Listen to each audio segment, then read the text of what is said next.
नमस्कार विद्यार्थी मित्रांनो, सध्या आपण आपलं इतिहासाचं 8वं प्रकरण पर्यटन आणि इतिहास याचा अभ्यास करतोय। आतापर्यंतच्या तासिकांना आपण पर्यटन आणि इतिहास यांचा कसा जवळचा संबंध आहे त्या संदर्भामध्ये आपण माहिती पाहिली। म्हणजे पर्यटनामुळे इतिहास कळतो, इतिहास समजायला मदत होते, त्याची अनुभूती घ्यायला मदत होते, तो जाणून घ्यायला मदत होते आणि इतिहासामुळे पर्यटनाला चालना मिळते। जे परस्पर पूरक अशा या दोन्ही गोष्टी आहेत, पर्यटन आणि इतिहास। तर आजच्या तासिकेला आपण आपला इतिहास हा उपयोजित इतिहास आहे। कला असेल, पर्यटन असेल, खेळ असेल, प्रसार माध्यम असतील, त्या क्षेत्रातून आर्थिक उत्पादन देणाऱ्या कोणकोणत्या संधी उपलब्ध होऊ शकतात या संदर्भात आपण माहिती पाहतोय। तसाच पर्यटन हा सुद्धा उद्योग आणि व्यवसाय। तर या पर्यटनामुळे कोणकोणत्या व्यावसायिक संधी भारतामध्ये निर्माण होऊ शकतात त्या संदर्भात आपण माहिती पाहणार आहोत। याच्यावरती प्रश्न विचारला जाऊ शकतो दोन प्रकारांनी, एक 3 गुणासाठी आणि एक 2 गुणासाठी। कसा? पर्यटनाशी संबंधित व्यावसायिक क्षेत्र स्पष्ट करा, आणि दुसरा 2 गुणांसाठी पर्यटन व्यवसायामुळे स्थानिक पातळीवर रोजगार निर्मिती कशी होते। हा 3 गुणांसाठी सविस्तर उत्तरे लिहामध्ये विचारला जाईल आणि हा 2 गुणांसाठी 25 ते 30 शब्दामध्ये उत्तर लिहा या अंतर्गत विचारला जाणारा हा प्रश्न आहे। मुद्दा काय आहे? पर्यटन आणि आतिथ्य क्षेत्रातील व्यावसायिक संधी। पहा, स्वतंत्र भारतामध्ये अनेकानेक समस्यांना आपल्याला तोंड द्यावं लागलं। त्या समस्यांचं निराकरण करण्यासाठी काही धोरणं आखावी लागली, काही कार्यक्रमाचं आयोजन करावं लागलं, उद्दिष्ट समोर ठेवून। कोणकोणत्या प्रकारची उद्दिष्ट आम्हाला समोर ठेवून धोरणं आखावी लागली, कार्यक्रमांचं नियोजन करावं लागलं, त्याची अंमलबजावणी करावी लागली। शिक्षणाचा विकास व्हावा यासाठी, देशाचा आर्थिक विकास व्हावा यासाठी, लोकसंख्या वाढीवरती नियंत्रण प्रस्थापित करता यावं आणि त्याच्यातून ज्या अनेक समस्या निर्माण व्हायला लागलेल्या आहेत त्या समस्यांची सोडवणूक करता यावी या दृष्टिकोनातून, अनारोग्याची, अस्वच्छतेची जी समस्या आहे तिच्यापासून आपल्याला कशा पद्धतीनं मुक्त होता येईल या दृष्टिकोनातून प्रयत्न झाले। दारिद्र्याची समस्या आहे, उपासमारीची समस्या आहे, अन्नधान्याचा तुटवडा, कमतरता ही समस्या होती। या सगळ्या सोबतच एक खूप मोठी समस्या, ज्या समस्येला मागच्या 70 वर्षापासून आपण तोंड देत आहोत, ती म्हणजे बेरोजगारीची। प्रत्येक सरकारच्या कारकिर्दीमध्ये ही बेरोजगारीची समस्या, तिची तीव्रता कमी करण्याचा प्रयत्न सरकारांनी केलेलाच आहे, पण तरी सुद्धा ती समस्या आपली तीव्रता दाखवतेच आहे हे आपल्याला दिसतं। आर्थिक विकास साधत असताना सुद्धा ही बेरोजगारीची समस्या कशी कमी करता येईल त्या दृष्टिकोनातून प्रयत्न झाले आमच्याकडं। तुम्ही मागच्या वर्षी अभ्यासलेला आहात आर्थिक विकास या प्रकरणामध्ये। भारतामध्ये कशा पंचवार्षिक योजना आखल्या गेल्या आणि प्रत्येक पंचवार्षिक योजनेच्या माध्यमातून विविध क्षेत्राचा विकास साधत असताना त्या त्या क्षेत्रामध्ये रोजगाराच्या संधी कशा उपलब्ध केल्या जातील त्या संदर्भात सुद्धा सरकार अत्यंत दक्ष राहिलेलं आपल्याला दिसून येतं। तरी पण ही समस्या आहेच, समस्या आहे तर तिची सोडवणूक सुद्धा करण्याचा प्रयत्न केला जातोय।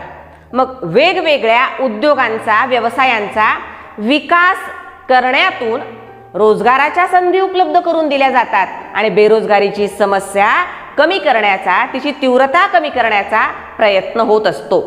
मग सरकारकडून सुद्धा आणि खाजगी संस्थांच्या, उद्योगांच्या, व्यवसायांच्या मार्फत सुद्धा हा प्रयत्न होतो। मग आपल्याला पाहिजे पर्यटन या उद्योगातून रोजगाराच्या, व्यवसायाच्या, आर्थिक उत्पन्नाच्या कोणकोणत्या संधी कशा पद्धतीनं भारतामध्ये निर्माण होऊ शकतात आणि निर्माण होत आहेत, निर्माण झालेल्या पण आहेत। कारण अलीकडच्या काळामध्ये पर्यटन हा एक खूप प्रमुख असा उद्योग म्हणून नावारूपाला येताना विकसित होत असताना, विस्तारित होत असताना आपल्याला दिसतोय. कारण पहा, पर्यटनाचे प्रकार आपण अभ्यासले. स्थानिक आहे, आंतरराज्यीय आहे म्हणजे देशातल्या देशातलं पर्यटन आहे, आंतरराष्ट्रीय पर्यटन आहे, ऐतिहासिक, भौगोलिक, कृषी, आरोग्य, धार्मिक हेतून केलेलं, नैमित्तिक, क्रीडा पर्यटन असे जे पर्यटनाचे प्रकार आपण अभ्यासले. या प्रत्येक प्रकारातून व्यवसायाच्या संधी उपलब्ध होऊ शकतात. बेरोजगारीची समस्या थोड्याफार प्रमाणात कमी व्हायला मदत होऊ शकते. पहिल्यांदा आपण बघूया राष्ट्राला उत्पन्न कसं मिळतं. या पर्यटन व्यवसायाचा, उद्योगाचा विकास झाला तर. पहा, विदेशी पर्यटक जेव्हा भारतात येतात, ते भारतात येण्याच्या पूर्वीपासूनच जेव्हा भारतात पर्यटनासाठी जाण्याचा त्यांचा विचार निश्चित होतो आणि त्यावेळी जेव्हा ते व्हिसा काढतात, त्यांच्या देशाचं परवानापत्र आणि आमच्या देशाचं परवानापत्र या ठिकाणी येण्यासाठी, या ठिकाणी काही काळ राहण्यासाठी जी भारत सरकारची परदेशी लोकांना, पर्यटकांना जी परवानगी लागते त्याला आपण व्हिसा असं म्हणतो. मग या व्हिसाची रक्कम हा परदेशी पर्यटक भारत सरकारकडे भरतो आणि त्याच्यातून भारत सरकारला महसूल प्राप्त होतो, कर प्राप्त होतो, टॅक्स प्राप्त होतो. म्हणजे राष्ट्राला उत्पन्न प्राप्त होतं. कुणामुळं? या परदेशी पर्यटकामुळं, आंतरराष्ट्रीय पर्यटनामुळं. आता व्हिसातून महसूल राष्ट्राला प्राप्त होतो. इतरांना त्याचा काय फायदा होतो? परदेशी पर्यटक जेव्हा भारतात येतात त्यावेळी त्याचं आतिथ्य करण्यातून अनेक व्यवसायाच्या, रोजगाराच्या संधी भारतीय माणसाला प्राप्त होतात.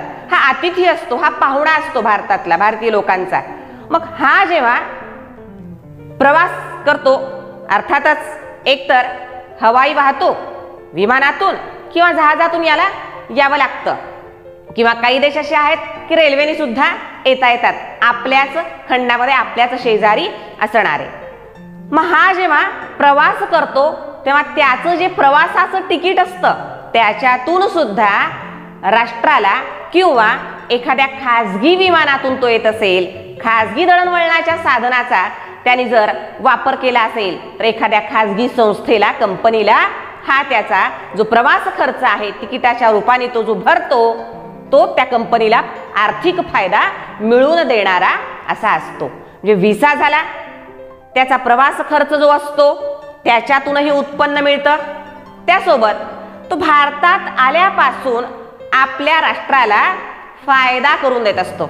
इथं आल्यानंतर त्याला कुठंतरी राहावं लागतं, आश्रय घ्यावा लागतो, निवासस्थानाची त्याची सोय कुठंतरी त्याला बघावी लागते. आणि मग जो कोणी त्याला हे निवासस्थान उपलब्ध करून देतो, लॉजिंग बोर्डिंग असेल, एखादा हॉटेल असेल, ज्या ठिकाणी तो निवासासाठी राहतो त्या ठिकाणी त्या उद्योजकाला, त्या व्यावसायिकाला तो पैसा उपलब्ध करून देतो. बरोबर आहे. राहण्याची सोय, जेवणा खाण्याची सोय.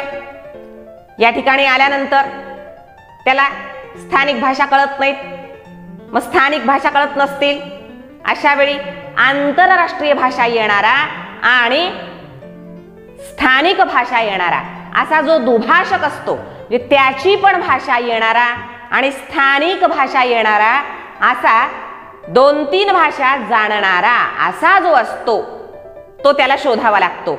आणि तो त्याची मदत काही फुकट करीत नाही. बरोबर आहे. तो त्याचा व्यवसाय असतो दुभाषाचा, कारण तो त्याची मदत करीत असतो.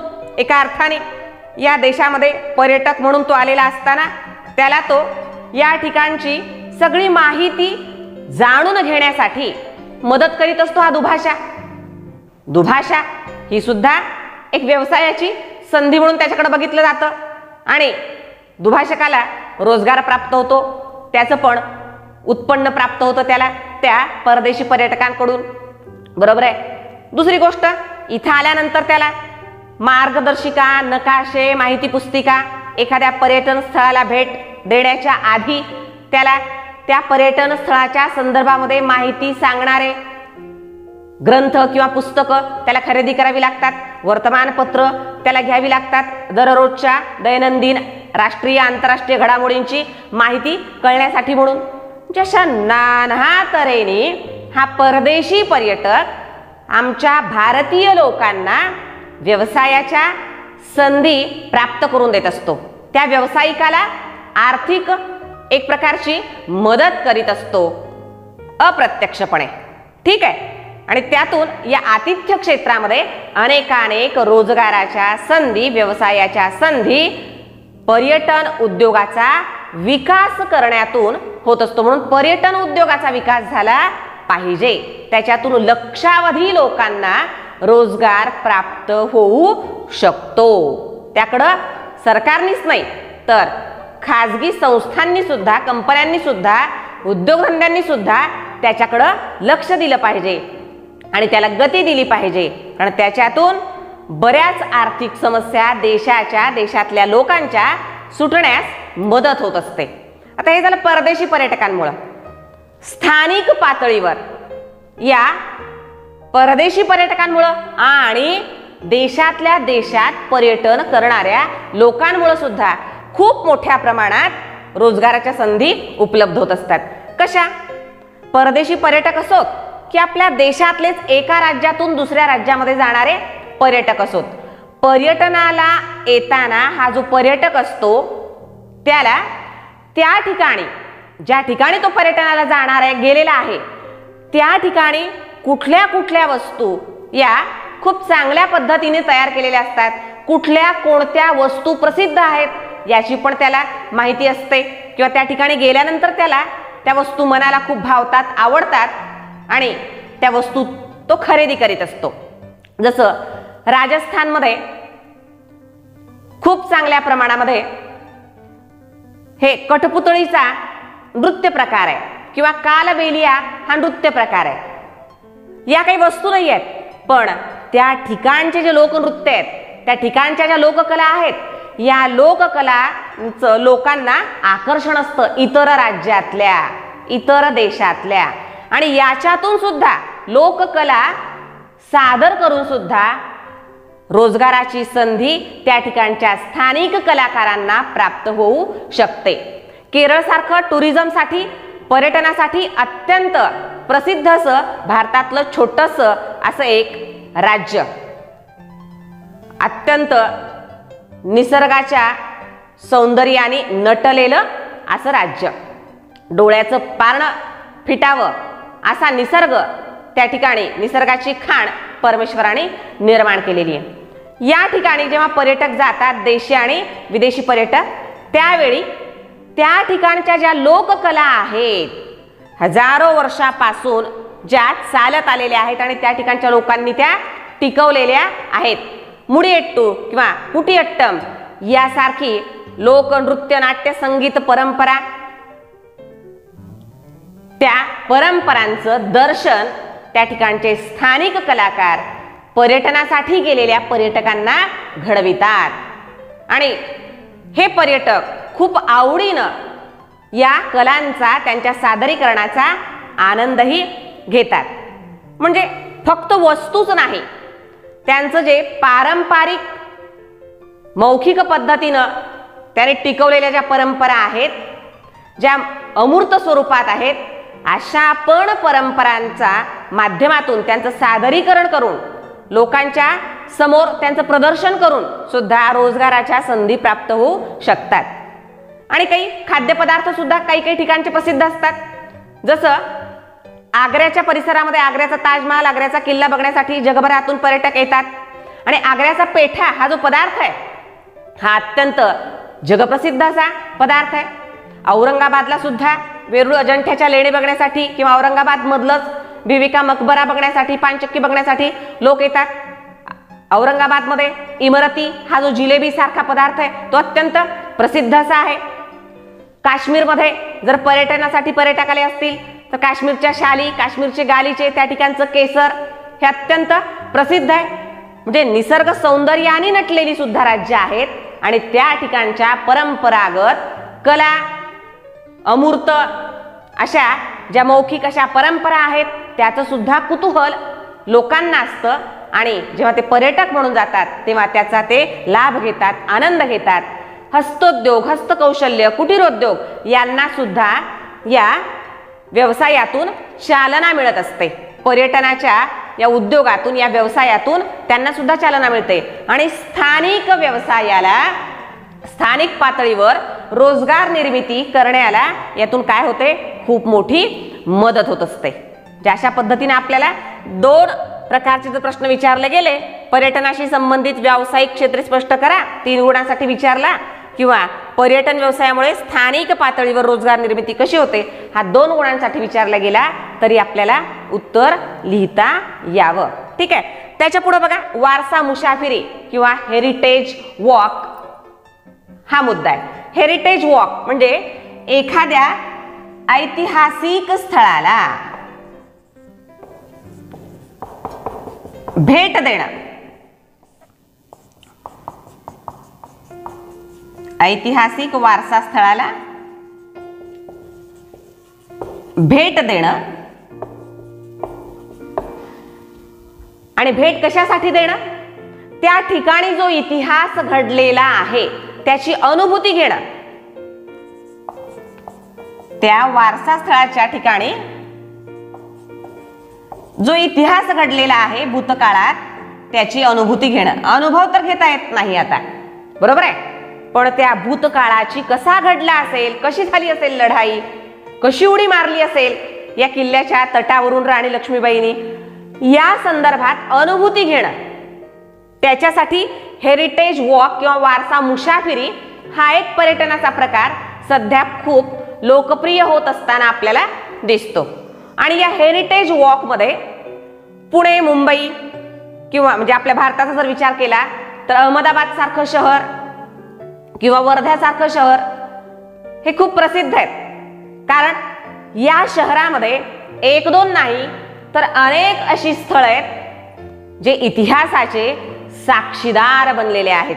जे इतिहासाची साक्ष देणाऱ्या अनेक मूर्त आणि अमूर्त स्वरूपातल्या परंपरा, ठिकाणं, स्थळं या ठिकाणी आपल्याला पाहायला मिळतात. आणि त्यामुळं त्या ठिकाणी हेरिटेज वॉक किंवा वारसा मुसाफिरी करण्यासाठी अनेक पर्यटक येत असतात. आणि प्रसार माध्यमांमधून अशा हेरिटेज वॉक, वारसा मुसाफिरीच्या ठिकाणांची खूप मोठ्या प्रमाणात जाहिरात सुद्धा केली जाते.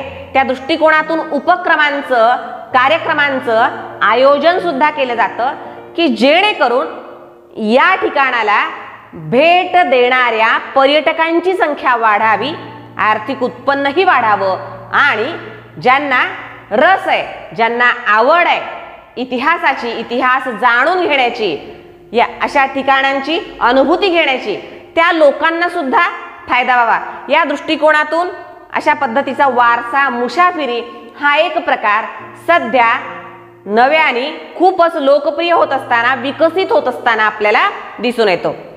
अशा ज्या ठिकाणी हेरिटेज वॉक ची संकल्पना मांडलेली आहे त्या ठिकाणी ही ठिकाणं बघण्यासाठी म्हणून सरकारकडून, पुरातत्व खात्याकडून मुद्दाम म्हणून कमी दरामध्ये गाड्यांची सुद्धा उपलब्धता करून दिलेली असते. आणि त्यामुळं ऐतिहासिक ठिकाणांना भेट देणाऱ्या पर्यटकांची संख्या सध्या वाढताना आपल्याला दिसते आहे. याच्यावरती 2 गुणांसाठी टिपाले हा प्रश्न विचारला जाऊ शकतो. पुढे बघूया आपण, महाराष्ट्रातील पर्यटनाचा विकास कशा पद्धतीनं होतो आहे आणि तो तशा पद्धतीनं कशामुळे शक्य झालाय. पहा, संपूर्ण भारतालाच प्राचीन, मध्ययुगीन आणि आधुनिक असा नैसर्गिक आणि सांस्कृतिक वारसा लाभलेला आपल्याला दिसतो. तसा तो महाराष्ट्राला सुद्धा लाभलेला आहे.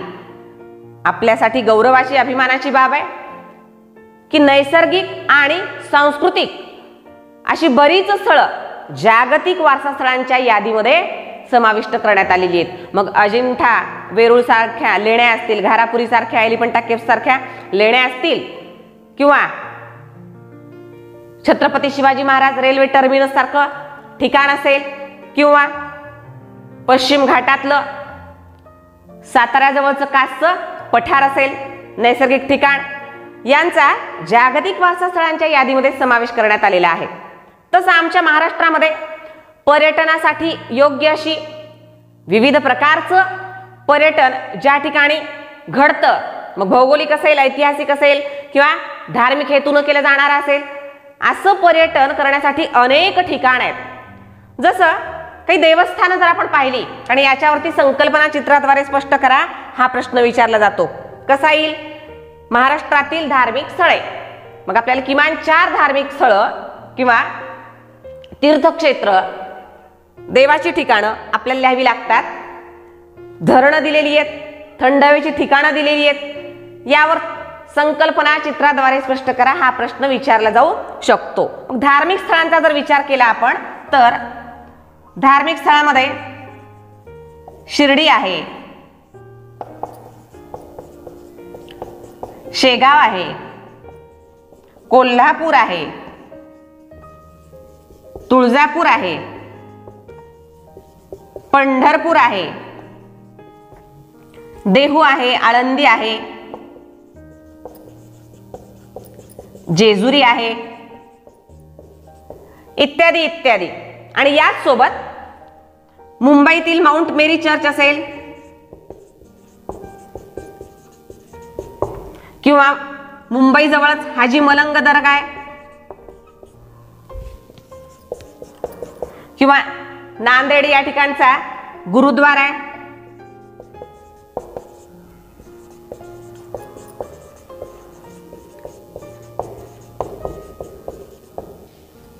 ही अशी महाराष्ट्रातील देवस्थानं आहेत ज्या ठिकाणी धार्मिक हेतून पर्यटक पर्यटनासाठी तीर्थयात्रेसाठी येत असताना आपल्याला दिसून येतात.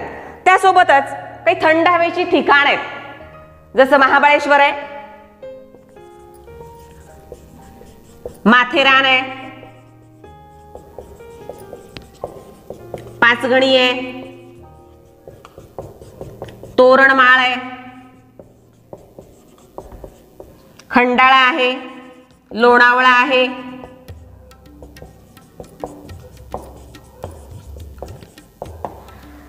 या थंड हवेच्या ठिकाणी सुद्धा पर्यटक विशेषतः उन्हाळ्यामध्ये हजारोच्या लाखोच्या संख्येने या ठिकाणी येत असताना आपल्याला दिसतात. काही धरणं पण आहेत प्रसिद्ध अशी महाराष्ट्रामध्ये, अभयारण्य पण आहेत. रिकाम्या जागा किंवा संकल्पना चित्राद्वारे स्पष्ट करामध्ये हे प्रश्न आपल्याला विचारले जाऊ शकतात. जायकवाडी सारखं धरण आहे जे औरंगाबादच्या जवळ आहे, पैठणला नाथसागर असं सुद्धा म्हटलं जातं त्याला, किंवा भीरा, कोकण भागातलं भाटघर, किंवा खूप मोठं असं धरण कोयना. ही अशी धरणं आहेत. तर दाजीपूर, चांदोली, सागरेश्वर अशी ताडोबा, गुगामल, पेंच, नवेगाव बांध ही अभयारण्य आहेत. आणि या ठिकाणी लोक पर्यटनासाठी येत असताना दिसतात.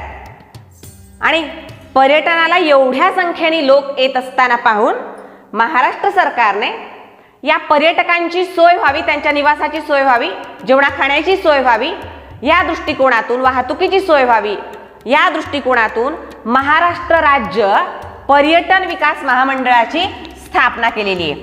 कधी केली महाराष्ट्र राज्य पर्यटन विकास महामंडळाची स्थापना?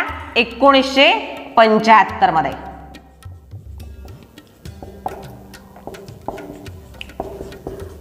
आणि या महामंडळाची स्थापना झाल्यामुळं झालं काय, या महामंडळाने संपूर्ण महाराष्ट्रात 47 ठिकाणी महाराष्ट्र राज्य विकास महामंडळाच्या तर्फे निवासस्थानाची सोय केलेली आहे. 47 ठिकाणी.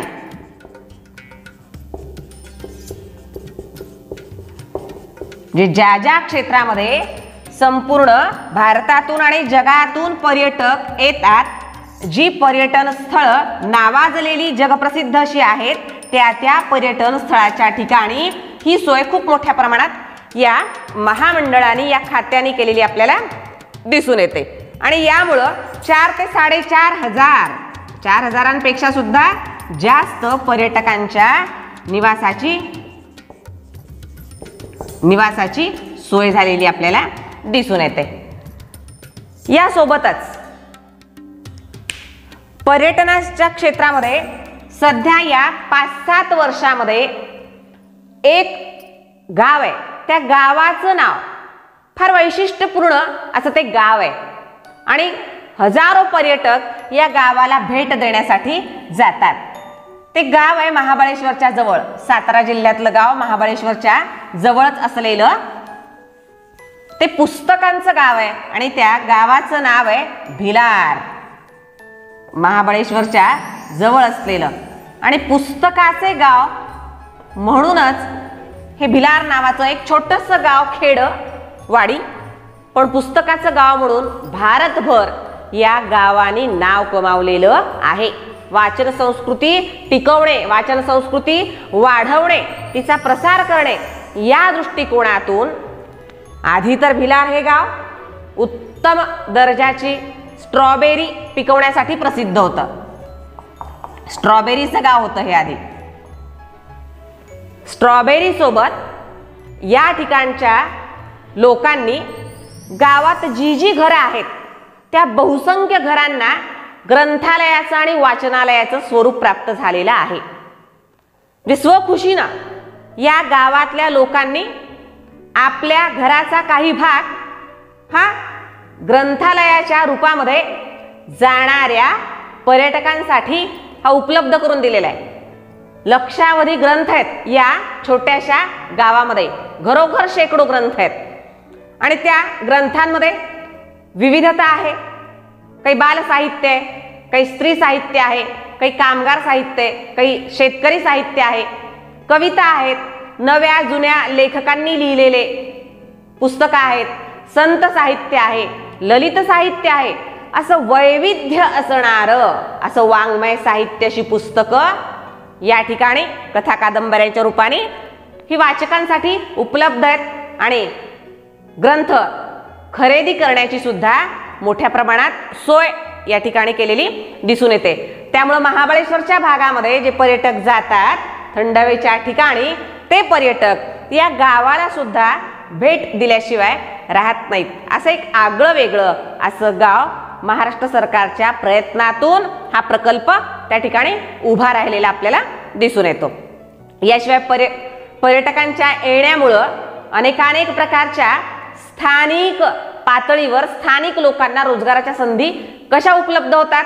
आपण महाराष्ट्राचा विचार करतोय त्या दृष्टिकोनातून पाचगणी सारखं, महाबळेश्वर, माथेरानसारखी थंड हवेची ठिकाण आहेत. या थंड हवेच्या ठिकाणी घोडागाडीवरती किंवा घोड्यावरती पर्यटकांना फेरफटका मारण्यासाठी म्हणून घोडागाडीवाले किंवा घोड्याचे जे मालक असतात ते त्या ठिकाणी रोजगाराची संधी प्राप्त करू शकतात. फोटोग्राफर असतात, विविध खाद्यपदार्थ विकणारे लोक त्या ठिकाणी असतात आणि त्यांना या पर्यटकांच्या माध्यमातून रोजगाराच्या संधी मोठ्या प्रमाणात उपलब्ध होऊ शकतात. तिथं बोटिंग असते, नौकानयन असतं, काही कृत्रिम सरोवर असतात, काही मानवनिर्मित असतात आणि या सरोवरांमधली जी बोटिंग आहे, जे नौकानयन आहे, त्याच्यातून सुद्धा रोजगाराच्या संधी प्राप्त होऊ शकतात. म्हणजे अनेक पद्धतीने या ठिकाणी काही महत्त्वाची ठिकाणं असतात, त्या संदर्भात माहिती देण्यासाठी गाईड, मार्गदर्शक म्हणून सुद्धा स्थानिक लोक व्यवसायाच्या रोजगाराच्या संधी प्राप्त करू शकतात. म्हणजे महाराष्ट्रात सुद्धा सरकारच्या प्रयत्नातून, खाजगी संस्थांच्या प्रयत्नातून, खाजगी व्यावसायिकांच्या प्रयत्नातून पर्यटनाचा उद्योग हा विकसित होत असलेलं आपल्याला दिसून येत आहे. तर ठीक आहे, या ठिकाणी आपण पाहतोय महाराष्ट्रातील पर्यटनाचा विकास, त्यावर संकल्पना चित्राद्वारे स्पष्ट करा असा प्रश्न विचारला जाईल. धार्मिक स्थळं, मग कोणतीही 4, धरणं कोणतीही 4, थंड हवेची ठिकाणं कोणतीही 4, टिपा लिहा हा पण प्रश्न विचारला जाईल याच्यावरती. किंवा 20 ते 25 शब्दामध्ये किंवा 25 ते 30 शब्दामध्ये उत्तरे लिहा 2 गुणांसाठी. या पद्धतीने सुद्धा याच्यावरती प्रश्न विचारला जाऊ शकतो. ठीक आहे, या ठिकाणी आपलं इतिहासाचं 8वं प्रकरण पर्यटन आणि इतिहास संपतं. तर आपण इथंच थांबूया.